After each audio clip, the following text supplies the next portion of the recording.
A respeito do Espírito Santo ser uma força, né, uma energia ou uma pessoa, vamos dar uma olhada na obra Porque Devo Crer na Trindade, da editora Candeia. Na página 108, o autor ele chega a dizer, né, que Mateus 28:19 diz que os cristãos devem ser batizados em nome, né, do Pai, do Filho e do Espírito Santo, posto que se sabe que o Pai e o Filho são pessoas, e posto que a palavra nome é empregada aqui com referência ao Espírito Santo também. Então parece que o Espírito Santo está sendo referido como uma pessoa também, porque imagina, se o Pai é uma pessoa e o Filho é uma pessoa, então a gente vamos batizar em nome do Pai, do Filho e do Espírito Santo. É como, digamos, imagina, eu vim aqui, né, em nome, né, do Fernando, da Marilis e da cadeira. Não faz sentido. Entende? Ou seja, se a gente colocou o Espírito Santo no mesmo naipe do Pai e do Filho na questão do nome de representação, deduz-se que eles têm a mesma qualidade. É uma coisa, né? Em relação, por exemplo, a questão, né, de talvez para alguns possa parecer que o nome nem sempre vai significar um nome pessoal, né? Seja em grego ou em português, como por exemplo, substantivo comum não é necessariamente um nome, né, próprio, digamos assim, de uma pessoa. Só que é importante a gente observar que em relação à questão da palavra que é usada aqui para nome, de acordo com o comentarista, a palavra grega que significa nome,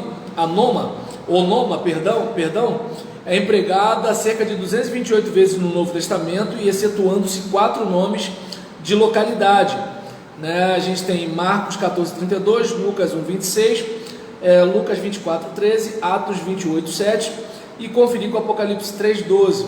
Sempre se refere a pessoas, ou seja, a palavra grega onoma que se aplica ao Espírito Santo aqui é a mesma palavra que se refere sempre a pessoas, com exceção, né, dos trechos bíblicos aqui em que 4 vezes nomes são aplicados à localidade.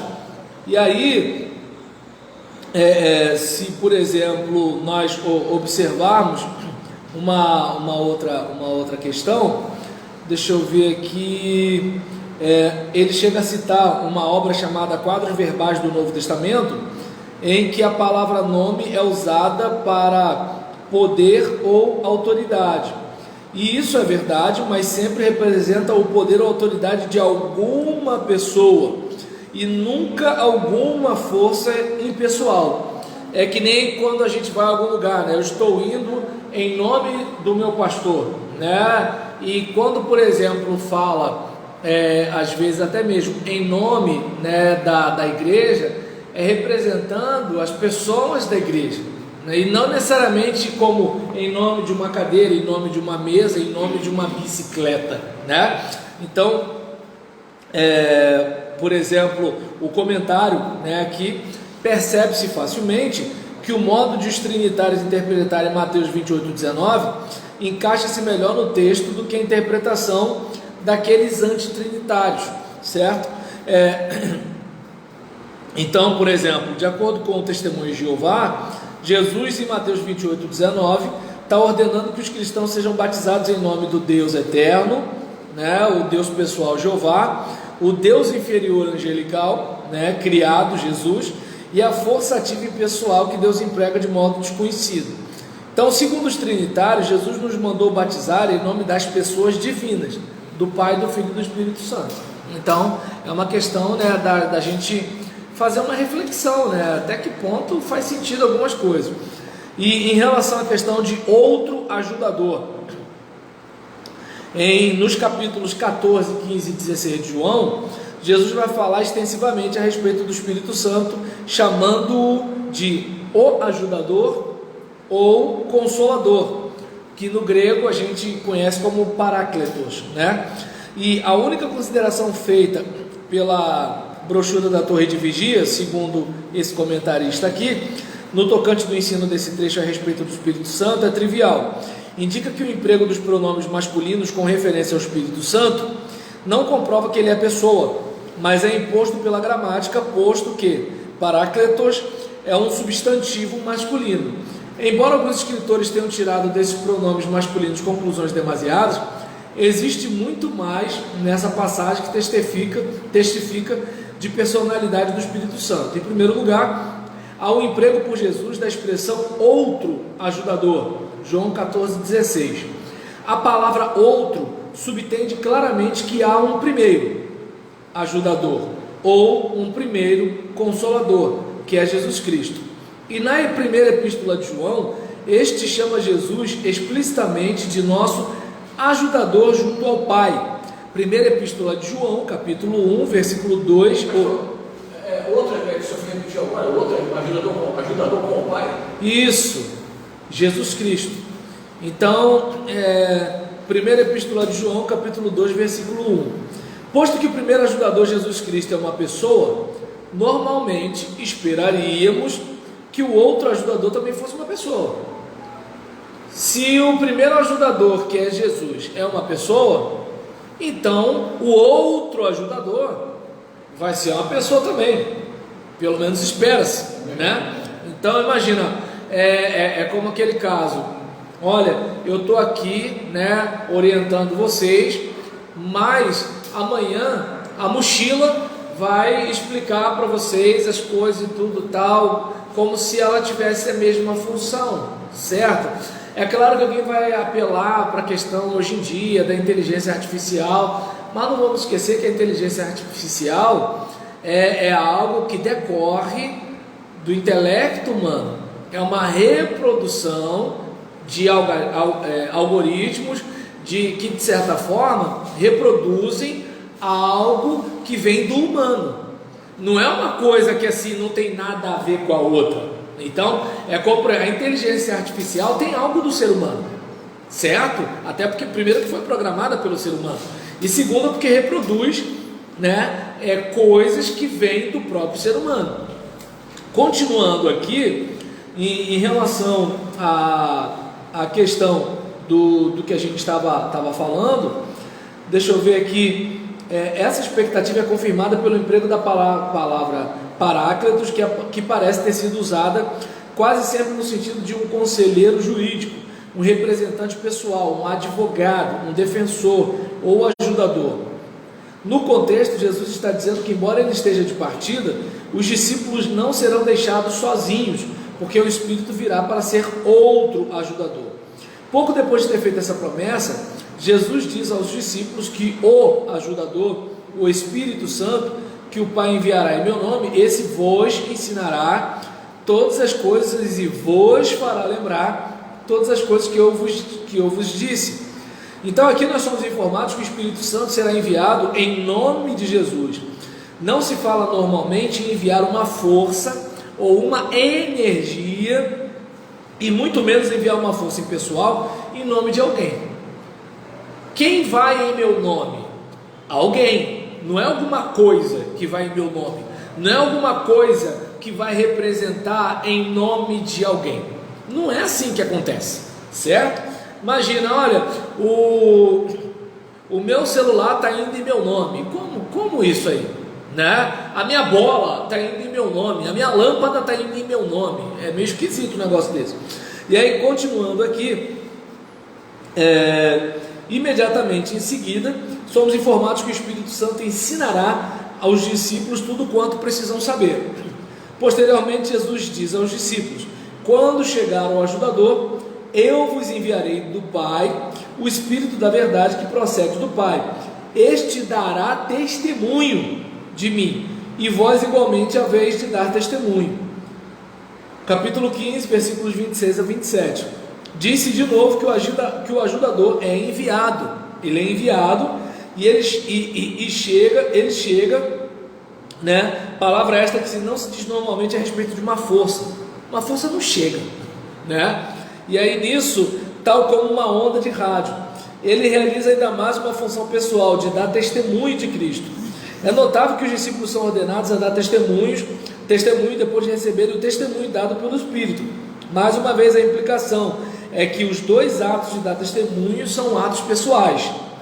A explicação mais extensiva feita por Jesus do ministério do ajudador aparece no capítulo 16. Aqui Jesus diz aos discípulos que quando ele for embora, enviará a eles o ajudador. Capítulo 16, versículo 17. Quando o ajudador chegar, dará ao mundo evidência convincente a respeito do pecado, e a respeito da justiça, e a respeito do julgamento ou do juízo. Capítulo 16, versículo 8.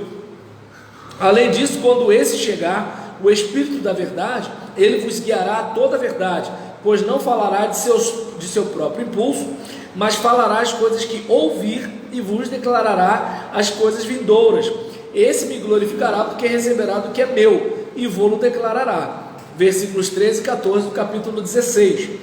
De novo, é dito que o Espírito Santo é enviado e que chega, vem trazer evidências de como o mundo atenta ao pecado, de qual é o padrão divino da justiça e do juízo iminente de quem não se arrepender.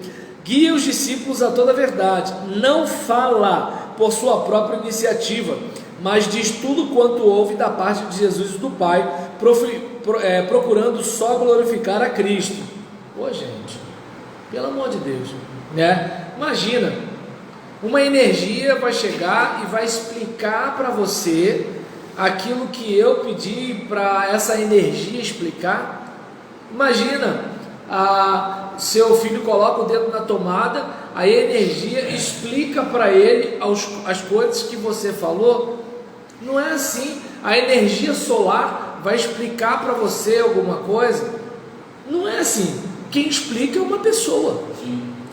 Até o cachorro, ele tenta passar um negócio para você, você não entende, meu Deus do céu. E olha que o cachorro, pelo menos, ele está mais próximo da gente enquanto ser do que a energia, né? Continuando aqui, deixa eu ver aqui, uma outra situação, né? Certamente é absurdo dizer que uma força impessoal dirá nada por conta própria, mas somente o que ele ouvir dizer. O Espírito Santo é descrito aqui como sendo humilde, abnegado e zeloso só pela glória do Filho. Nenhum atributo é mais pessoal do que a humildade. Uma energia pode ter humildade? Então é para a gente pensar. Continuando aqui, reconhecemos que é possível escolher alguma das características da doutrina dessa passagem a respeito do Espírito Santo e imaginar como poderiam ser aplicadas a uma força impessoal. Mas a totalidade dessas características receberá sua explicação mais fácil se o Espírito Santo considerado como uma pessoa, e algumas das coisas ditas a respeito do Espírito simplesmente não podem fazer sentido na base de qualquer outra interpretação, certo? E aí, deixa eu ver aqui, em relação à questão de pessoa, deixa eu ver algo aqui para compartilhar com vocês. Vamos lá. Atos, deixa eu ver aqui. Por exemplo, em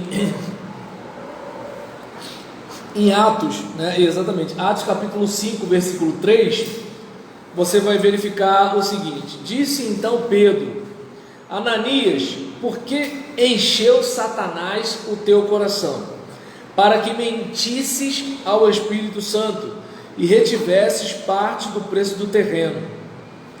E aí no final ele chega a dizer: não mentiste aos homens, mas a Deus. E aí a gente tem que parar para pensar: peraí gente, olha só, você mente para uma energia ou mente para uma pessoa? E aqui você percebe que Pedro vai mais além. Quando você tenta mentir por o Espírito Santo, você está querendo mentir para Deus, cara. Então, além de mentir não ser uma coisa aplicável para uma energia, ainda assim o atrevimento de Ananias e Safira é de querer mentir para Deus.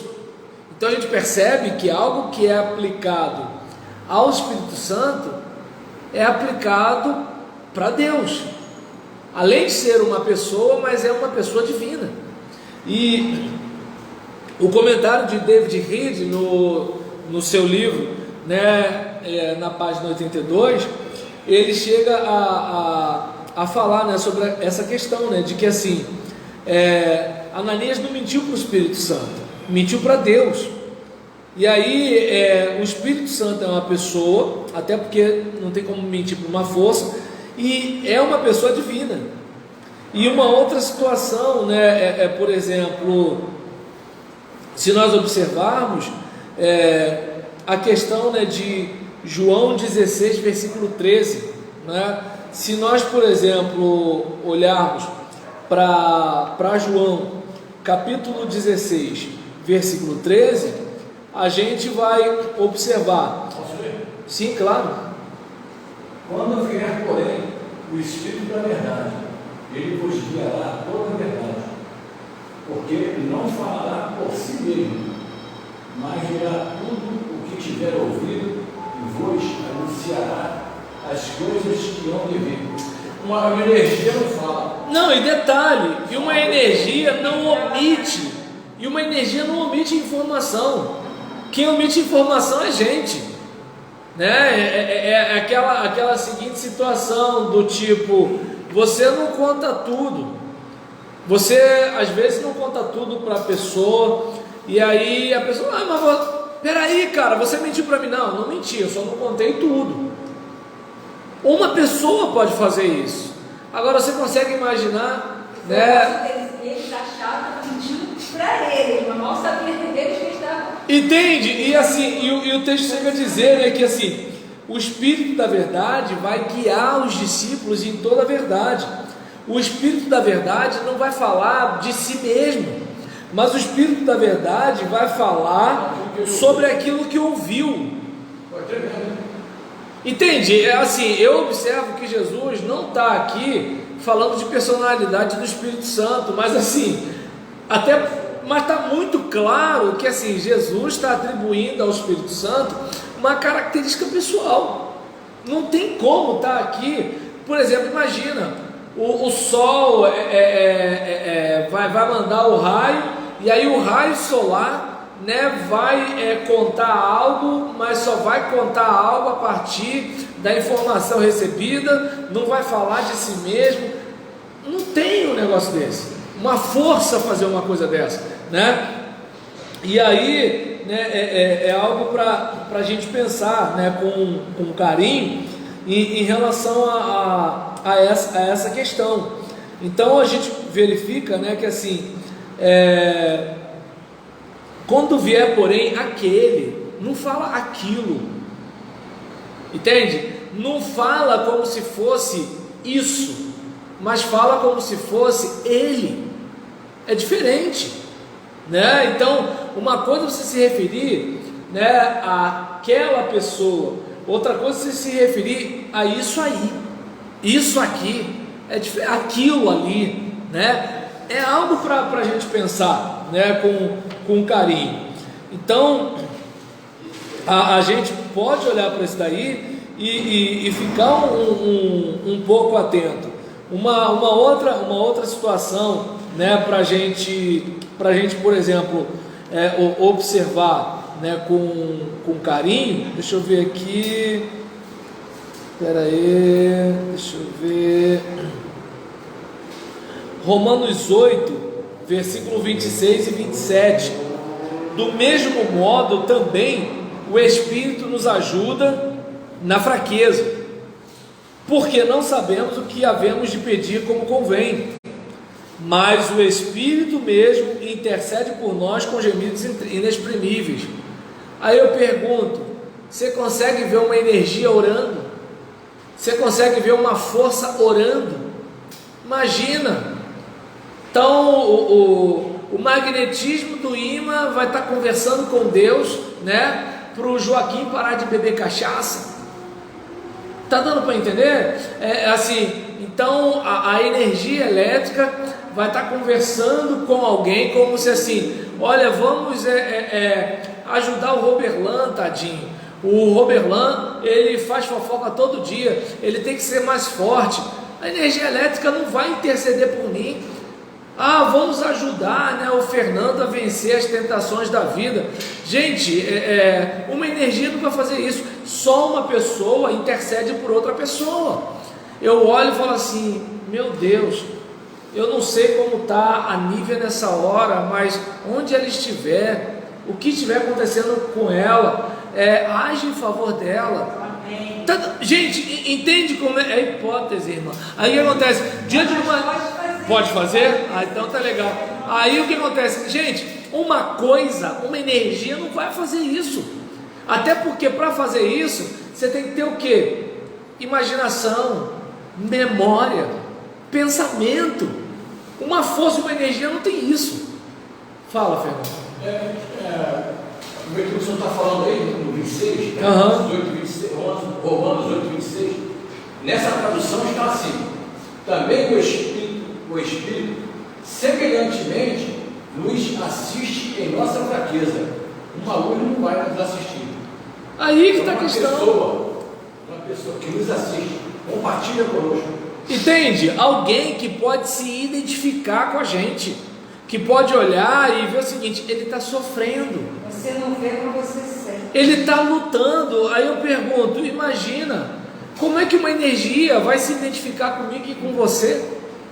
Vai orar por mim e por você. De cara nós podemos dizer com superioridade, porque ele fala assim, o mesmo Espírito intercede por nós sobremaneira. Ou seja, o conhecimento dele vai além do que exatamente, infinitamente mais. E aí, por exemplo, aquele que esquadrinha os corações sabe qual é a intenção do Espírito. Energia tem intenção? Energia não tem intenção, meu Deus. Quem tem intenção é quem canaliza a energia. Quem tem intenção é quem provoca, né, a energia. Aí sim, é aquele caso. Vamos pegar o dínamo, né? Quem aqui andou de bicicleta alguns anos atrás deve lembrar do dínamo, né? Era uma peça que encostava na roda da bicicleta. Aí você ia pedalando, a roda da bicicleta fazia o dínamo girar, e aí o dínamo produzia energia que acendia a lâmpada da bicicleta, né? O farol. Era maneiro, né? Coisa de velho. Aí nesse caso, por exemplo, a gente já tem pilha, rapaz. Aí então, por exemplo, aí, que ficar ali, tá doido? Então, a respeito disso, eu não sei se dá para perceber que assim, você pode de alguma forma produzir energia, mas agora você conhecer intenção de energia, quem tem intenção é a gente. O que eu vou fazer hoje? O que eu vou comprar no mercado? Onde eu vou semana que vem? Que resposta eu dou para aquele descarado?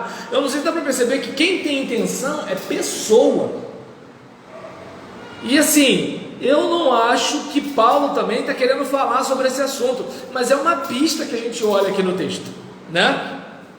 Continuando, em relação, por exemplo, aqui ao comentário do David Reed, ele mesmo vai chegar e observar, né, assim, gente, uma força pode fazer intercessão, uma força tem mente, né? Uma força intercede, uma força implora, e assim, nesse caso, é importante que a gente olhe para isso com carinho.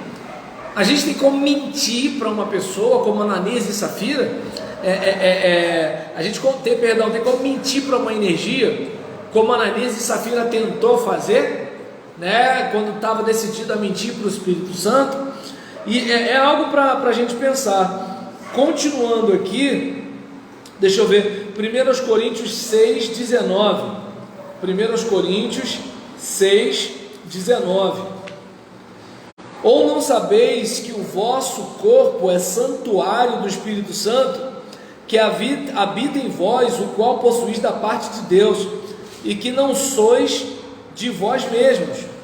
E aí, por exemplo, Deixa eu ver aqui, nesse contexto, vamos pensar, né?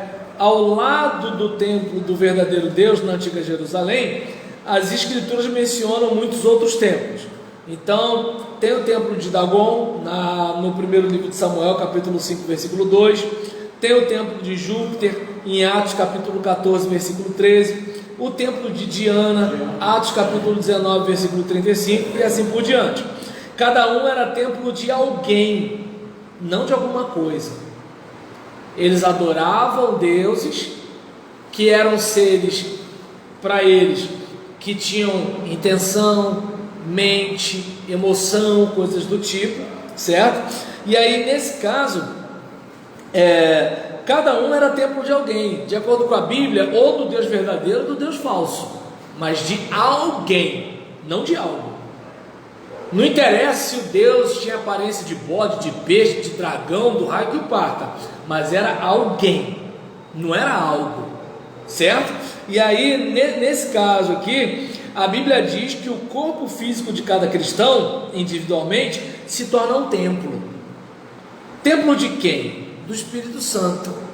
Templo de energia? Energia mora? Energia tem templo? Energia é adorada? Entende? Então, se a gente, por exemplo, pegar o caminho, né, não, o Espírito Santo não é uma pessoa, aí eu tenho que me perguntar o seguinte, né, peraí, se o meu corpo é a habitação divina do Espírito Santo que está em mim, peraí, gente, não apenas há uma pessoa, mas é uma pessoa divina. Porque observa bem, quando a gente pega o texto, né, eu sou santuário do Espírito Santo, e o Espírito Santo mora em mim da parte de Deus. É da parte de Deus que eu tenho o Espírito Santo. Então é o seguinte, Deus através do seu Espírito mora em mim. É uma coisa. Então, assim, por exemplo, a gente vai observar, né, que além do Espírito Santo ser uma pessoa, é uma pessoa divina, né? Então, por exemplo, o próprio texto, né, de João 14, versículo 16 e 17, diz o que? Pedirei ao Pai e Ele dará a vocês outro Consolador, né? É o Espírito que vai nos conduzir à verdade. Então, gente, pelo amor de Deus, né? Se assim vem um outro, né, Consolador, então a gente vai observar que, poxa, é alguém da mesma categoria, porque senão não vai fazer a mesma coisa. É como, digamos, eu vou mandar algo, né, para alguém no nome de alguém, né? Assim, um objeto não substitui uma pessoa, não substitui. Uma pessoa, ela é insubstituível por um objeto. Uma pessoa, ela precisa ser substituída por outra pessoa. Aí, é claro, alguém vai apelar para a questão da inteligência artificial, das máquinas e tudo. Mas a inteligência artificial e a máquina são projetados pelo homem. Parte do homem está ali. O carro que dirige sozinho, não dirige sozinho. Algoritmos, cálculos, programação. Ação humana.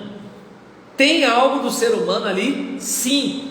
Não é algo do tipo, é um gás. Não é isso.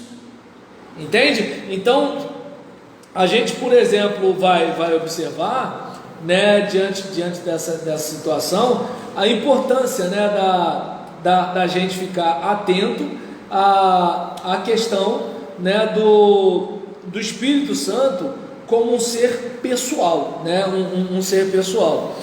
Deixa eu ver aqui se eu tenho mais alguma coisa para compartilhar com vocês. Mas assim, a gente pode reparar que o texto deixa muito claro, tanto para mim, né, quanto para você, essa questão, né, da ação do Espírito Santo. A gente aqui até mesmo chegou a provocar, né, vocês em relação à questão do Espírito Santo ser uma pessoa, já que todo mundo ficou cheio do Espírito Santo. Não sei quantos aqui lembram disso, mas se ele é uma pessoa, como é que alguém fica cheio, né, de uma pessoa? E aí nisso, por exemplo, se nós observarmos o caso de haver o derramamento do Espírito Santo ser contra a sua personalidade, então então o apóstolo também não seria uma pessoa, porque em Filipenses 2,17 ele fala que está sendo derramado. O que ele está querendo dizer? Que ele vai morrer e a morte dele é como um sacrifício de libação. Quando, por exemplo, o que é a libação? É quando o indivíduo está derramando alguma coisa no altar. Então é como se assim, o meu sangue sendo derramado é como se fosse um sacrifício, uma oferta. Então eu estou sendo derramado. Só que quando ele fala eu estou sendo derramado, não é que ele está sendo derramado como se ele fosse água, mas a questão de ele estar sendo, de certa forma, assim, dedicado a Deus, a morte dele é como se fosse uma oferta a Deus. Olha aqui, Senhor, a minha vida e a minha morte. Sobre o serviço da vossa fé, porque aquilo que ele fez por eles. Está dando para entender? Então, a gente olha para isso e verifica, então o apóstolo Paulo não é uma pessoa? É uma pessoa. Mas está sendo derramado. Então vai ter que usar a mesma coisa do Espírito Santo para o apóstolo Paulo. Então Paulo não é uma pessoa, porque disse que estava sendo derramado. Essa palavra derramada, ela pode entrar como uma linguagem figurativa? Não, com certeza é uma linguagem figurada, porque Paulo não está sendo derramado literalmente, né? Ele está tendo a sua vida derramada, dedicada, ofertada, entregue, entende? Uma coisa mais ou menos assim. O sangue dele poderia até estar sendo derramado enquanto ele é martirizado, mas ele mesmo não está sendo derramado, certo? Então a gente, por exemplo, vai observar, né, que Paulo é uma pessoa real, né? E assim, deixa eu ver aqui mais uma outra situação. A profecia do Salmo 22, versículo 14, fui derramado como água, é uma profecia que pode fazer uma alusão a Jesus Cristo, né? E aí nesse caso aqui é importante, né, a gente observar e perguntar, então Jesus nesse aspecto, considerando esse texto como profético, então Jesus não é uma pessoa porque foi derramado como água? Não, gente, certo?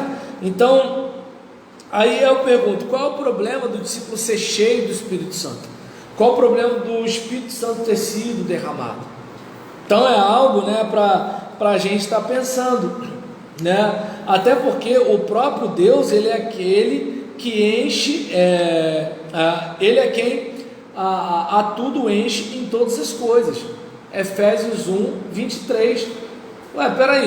Então se o Espírito Santo não é uma pessoa porque encheu as pessoas, então Deus também não é uma pessoa porque enche a tudo?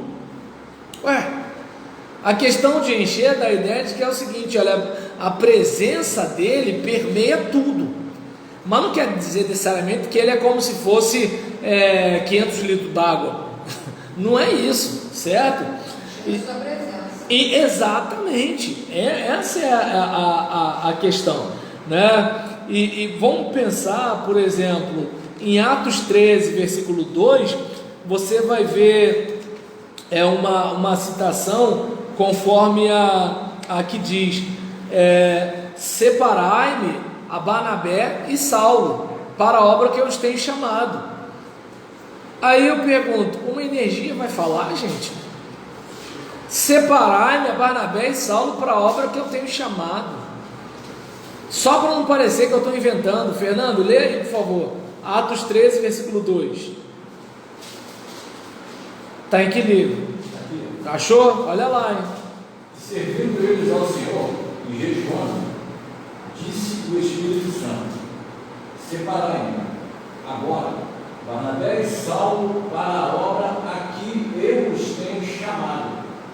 Aí eu pergunto, gente, uma energia vai falar o seguinte: olha, separa o Renato para o ministério tal, mas o Luiz para ministério tal, porque eu chamei a Nívia para fazer isso e chamei o Fernando para fazer aquilo. Só uma pessoa pode fazer isso, gente, pelo amor de Deus. Ué, não tem como, né? Claro, tem como. Tem gente que acredita que o Espírito Santo não é uma pessoa, mas assim, para mim é difícil. Para mim é difícil olhar isso aqui e achar que uma energia impessoal está conversando com o pessoal, né? Tá dizendo o Espírito Santo. O Espírito Santo falou. O Espírito Santo disse: eu chamei. O Espírito Santo falou: separem para mim. Não falou: separem para Jeová Deus. Separem para mim. Eu tenho chamado. O próprio Deus falando através dele, né? Entende? E aí, por exemplo, a questão, né, de, por exemplo, João 15, versículo 26. Pode ler, por favor, ô Fernando? João 15, 26. Ih, meu Deus, você estava em Atos. João é antes de Atos. Ih, meu Deus, foi para onde? Apocalipse? Isso. 15, 26. Mas, quando vier o Consolador, que eu da parte do Pai vos hei de enviar, aquele Espírito de verdade que procede do Pai, ele testificará de mim. Entende? Então aí a gente olha para cá e verifica que assim, peraí, ele vai falar sobre mim, né? Então é algo para. Ele fala que ele está com ele desde o princípio. Entende? Aí, por exemplo, a gente vai olhar, né, para situações como essa, né? A gente falou agora há pouco, ele não vai falar nada de si mesmo, ele vai falar o que ele ouve. Meu Deus, né? E detalhe, por exemplo, se nós observarmos, vê aí Isaías 63:10, e o outro vai em Efésios 4:30. Um vai em Isaías 63:10 e outro vai em Efésios 4:30. Vai. Efésios 4:30. Isaías 63:10. Mas eles foram rebeldes e contristaram o seu Espírito Santo. Aí, não sei se dá para perceber. Efésios 4:30. Percebe? Gente, como é que você vai magoar uma energia? Como é que você vai contristar uma força? Entende? Fala, por favor, Nívia. E não entristeçais o Espírito Santo de Deus, no qual estáis selados para o dia da redenção. Ele é sensível. Então, tá dando para entender? Aí você olha para uma situação, eu vou pegar pelo menos a minha questão particular como crente, né? Desconsiderando o aspecto de ser pastor, eu como crente, Deus mora em mim. Naquela hora que, por exemplo, aquela tentação vem pesada em cima de mim, qual é o dilema? Se eu não tivesse o Espírito Santo na minha vida, é só tirar proveito daquilo ali, mas o Espírito Santo em mim fica aquele incômodo. E aí o que acontece? Mesmo que você caia na tentação, você não cai igual o outro, porque você cai assim, não devia estar caindo. Entende? Se você está comendo, eu não devia estar comendo. Se você está ouvindo, eu não devia estar ouvindo. Se você está falando, eu não devia. Ou seja, você não tem o prazer pleno daquilo que está te seduzindo. Você está fazendo devido à sua fraqueza, o mole que você deu, mas fica aquela tortura na tua cabeça. Entende? Ou seja, algo em nós, né, fica ali. E aí o que acontece? Trazendo para o contexto do Espírito Santo, mesmo quando a mente do crente fica cauterizada, porque isso acontece, o Espírito que mora no crente, tanto que a Bíblia fala o quê? Não apagueis o Espírito, né? Então, hoje você pode ficar com consciência sensível, mas amanhã você pode não ficar mais, Então é importante. Vai falar, você não Entende? É importante fazer isso. É daí onde vem a importância do profeta, que é quando o cara não tem mais sensibilidade nenhuma, mas o profeta larga o prego, né? Pelo menos fica com raiva. Não é sensível, mas fica com raiva. E aí nesse caso, desculpa, Fernando, a questão de entristecer, eu estou com a mente cauterizada, eu não estou sentindo incômodo nenhum, mas o espírito que mora em mim está triste. O Roberlan não está realizando aquilo para o qual eu planejei. É como você morar numa casa suja. Vamos e venhamos. Até a pessoa que não gosta de lavar louça quer ver a pia limpa. A pessoa que não gosta de lavar roupa quer usar roupa limpa. A casa está fedorenta porque ele é relaxado, mas ele quer a casa limpa. Está dando para entender? E imagine alguém que é limpo. Por exemplo, se o preguiçoso quer ter tudo bonitinho, imagina uma pessoa que já está entendendo? Alguém cuidadoso. Agora, vamos trazer para o nosso contexto. O Espírito Santo quer morar numa casa toda estragada?